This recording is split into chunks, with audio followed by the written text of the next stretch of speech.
Hey guys, welcome back to Trek on the Tube and welcome back to yet another Star Trek review and Easter eggs video.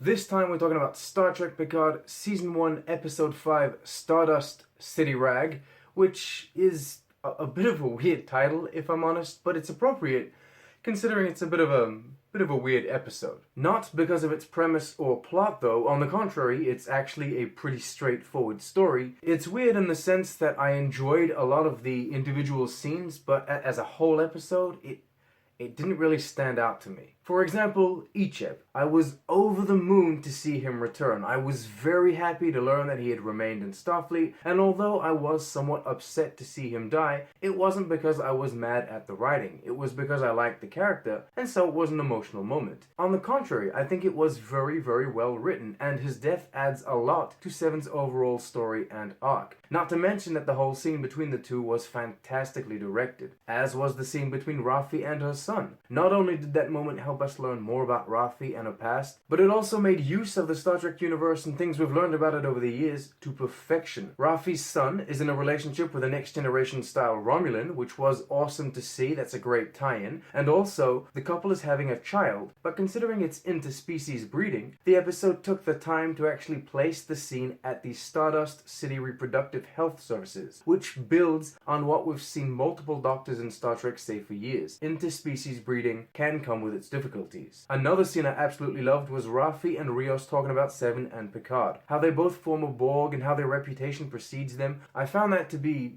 very real. Most to all of the characters that were followed and watched over the years in Star Trek have been very important people, almost legends within this fictional universe, from Kirk to Spock to Picard to Worf to Sisko, Janeway, Seven, Archer. These ain't no schmucks. We just never really thought about it because those were the characters that we were close to. Here, we see them from a different angle. Raffi, Rios, these are just regular people, and it's fun to see how impressed or curious they are. And then of course there's plenty of other scenes that I enjoyed. Picard interacting with Seven both times.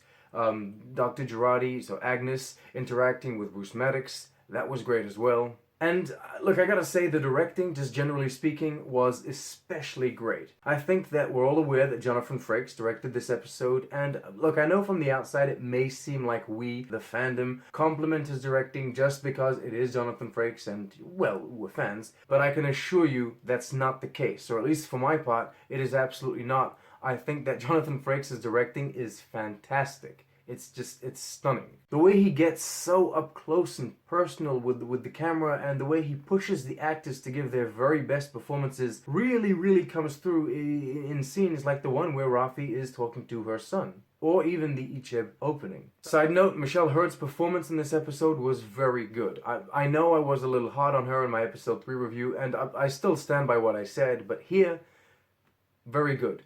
Thumbs up. It was some good acting. And the same for everyone. The same goes for everyone. It was some very good acting. It was the writing that was a little iffy at times. On one hand, I absolutely love the current political landscape the world of Star Trek finds itself in, and so I love learning more and more about it as the season progresses. We got the Romulan refugee camp in the last episode, now we get the Fenris Rangers. I also like how the characters that we knew before Star Trek Picard have changed and grown, but they are still very much themselves. Yes, Seven kills the lady, and it's shocking, but it's not really out of character. I mean, she's always been extreme. It's just that we knew her at a time where Janeway could hold her back. I also liked some of the jokes. The personal ads that popped up when they got to Free Cloud were fun. And Rios adding more and more titles to Seven's name as he's putting the pieces together, that cracked me up. But then there's Elnor. Believe me, it pains me to say this because I like the character. And I understand what they tried to do. You know, he was the fish out of water character, everything he was experiencing was new to him, but they pushed that comedic aspect just a little too far for me. It rather felt like a bit of a jarring character change. Also, Picard, being the French space pirate, I mean, it was fun, I guess, but it was a bit too much. We've already seen Picard go undercover before, and he didn't put that much effort into it. In this specific instance, it kind of felt like the show was trying too hard. You know, the show is trying to be a spectacle of sorts. And then of course there's Dr. Girardi left alone on the ship. That felt a little weird. They could have activated one of the emergency holographic, characters to interact with her, talk to her, not necessarily help her, in a psychological way, like the EMH pops up, but just to be there with her. So yeah, there were a few writing issues. I also felt like the visual effects weren't as polished as they could have been, and the prosthetics were hit and miss. Everything concerning Seven felt very fake, you know, her fingers, her eyebrow, and that's probably because we were having these very high quality close-up shots. But then this dude, Lizard Rock Muscle Man, whatever his name was, his prosthetics were outstanding, simply flawless. In conclusion, as I said in the beginning of this video, it's weird because on one hand I will remember and probably always be fond of certain standout moments from the episode, but the episode itself as a whole just didn't impress me. It's not bad. It is good.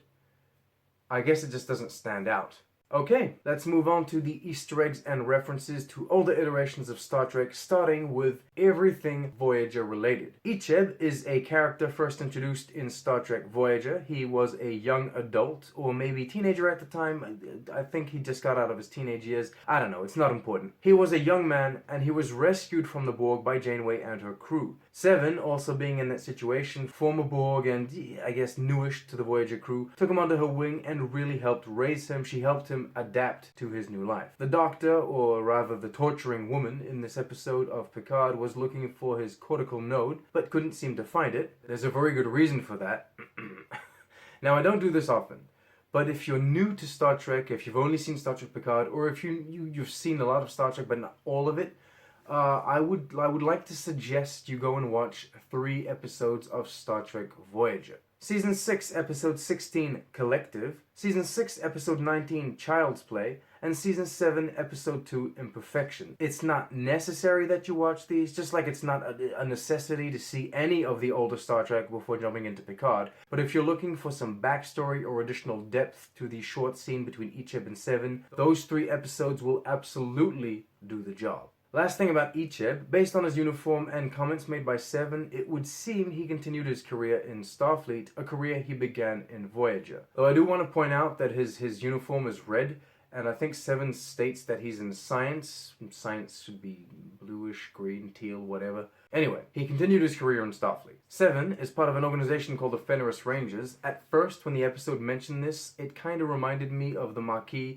but then the more I thought about it, the more I realized that the Maquis and the Fenris Rangers seem like 2 very different organizations, aside from the fact that they are kind of rebels. That being said, 7 of 9 was very close with someone called Chakotay aboard Voyager, and he was once Maquis, so I wonder if he had anything to do with her decision. The final Voyager-specific Easter egg is the music. Yep, this time there's no doubt, no question, the Voyager theme, albeit slightly modified, played in this episode as Seven beamed back down to Freecloud. Speaking of Freecloud, in that opening cityscape of one of the cities, we can see a sign for Mr. Mott's Hair Emporium. This is a reference to the Bolian barber in The Next Generation. I'm assuming Mr. Mott himself isn't on that planet. He simply now owns a successful franchise, as does Quark, the Deep Space Nine character who is both mentioned in dialogue and also referred to by this establishment, Quark's Bar. We also see advertisements for Dabo, a gambling game we saw a lot of in Deep Space Nine. The drink Trania is mentioned, something we first saw in the original series. Another drink is mentioned, the Temtibi Lagoon, which is also the name of a holiday resort in Risa. We saw that in Deep Space Nine. Sticking with food and drink, Maddox is shown in a recording to not replicate his cookies, but rather replicate the ingredients and bake them himself. I don't remember if we've seen characters do this specific thing in Star Trek before, though I kind of, in the back of my mind, I feel like Keiko did this at some point. In any case, we have seen characters cook with real food over the years, so it's good to see that the art of cooking and the art of preparation is still very much alive in the distant future. Continuing on with Bruce Maddox, he was a character first introduced in The Next Generation. I would also recommend seeing the one episode in which he is. It's called The Measure of a Man, Season 2, Episode 9. Not only will this show you who Maddox was before, but you will also experience one of the most cherished episodes of Star Trek ever made. The fandom absolutely loves it, and rightfully so. It's truly great television. Moving on, Bruce Maddox talks about Sung at some point. He was referring to Noonien Sung, the man who created Data and Lore and Before. The Breen are also mentioned, and we see a red Bolian in an advertisement. Bolians are traditionally blue. I mean, there's nothing to say that they can't be red, but I'm pretty sure this is just a fake little character that's used for marketing. 7 talks about the neutral zone at one point. This was the large border, kind of a no man's land, that once separated the Federation and the Romulan Star Empire. And to finish this off, technology-wise, we see these fun little original series styled slide buttons used for the transporter on Rios' ship, and also a pattern enhancer, which up until now in every appearance has always been a rather long, big piece of tech, but now seems to be upgraded and exists in this small patch type version. Okay, that's the review. Those are the Easter eggs. Maybe I missed some. If I did, tell me in the comment section below. Thank you so much for watching. It does mean the world to me. Remember to like, subscribe, share with your friends. You can become a patron and support this channel on Patreon. And as usual, live long and prosper.